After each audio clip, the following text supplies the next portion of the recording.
The two ministries tasked with caring for and educating the country's children are getting slashed as part of the government's public sector purge. The Ministry of Education is culling 565 roles. Now that is 12% of its workforce gone. Meanwhile, Oranga Tamariki announced that it will get rid of 447 roles. That equates to 9% of its staff. According to the Public Service Association, more than 3,000 jobs have already been cut from the public sector since the change in government. Leighton Hakel reports. As the saying goes, a full stomach makes for a happy heart. And these kids from Flatbush School know it when delivering kai to their classmates. They just smiled at us. But there's nothing to smile about for the team behind Ka Ora Ka Ako, the Healthy School Lunches program, where more than a dozen roles are set to go. They're talking about cutting support for the Food in Schools program. You know, to run a good quality Food in Schools program, you actually need people to run that. But they're not the only cuts proposed at the Ministry of Education. A total of 565 roles will be axed, including 202 roles from the curriculum team, 87 jobs in the regions, and 38 roles supporting students with disabilities and learning support needs. We know that people with disabilities and refugee families need all the support they can get in the education system.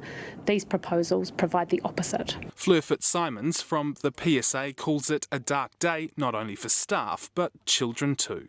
These proposed changes would decimate Oranga Tamariki and the Ministry of Education, two agencies that are charged with looking after our future. The Oranga Tamariki restructure will see 447 jobs go. It almost leaves me speechless, actually. Oh, they will impact on children in care, there's no question about that. You can't have nearly 4,000 young people in care and take away a raft of workers and have it not affect them. But OT and the minister in charge say the changes are actually to focus on children.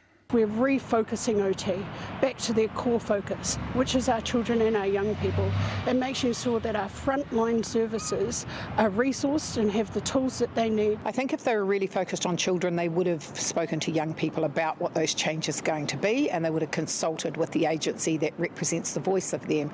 The Prime Minister adamant it's all about getting rid of bureaucracy. When you talk to New Zealanders, they do not want to see waste in our public services. They want to know that dollars are being spent and deployed towards the frontline services. These cuts are reckless, and the government is doing so with no plan. Big changes that could have big implications.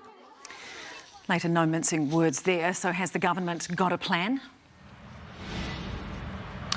Well, it's a bit of a wait and see. The government has been at pains to point out that these two ministries aren't subject to the same public sector savings requirements as other agencies, and that the changes are more about taking the money out of the back rooms here in Wellington and putting them into the frontline services. The Finance Minister, Nicola Willis, says that frontline services, including OT and education, will get an overall funding uplift in the budget.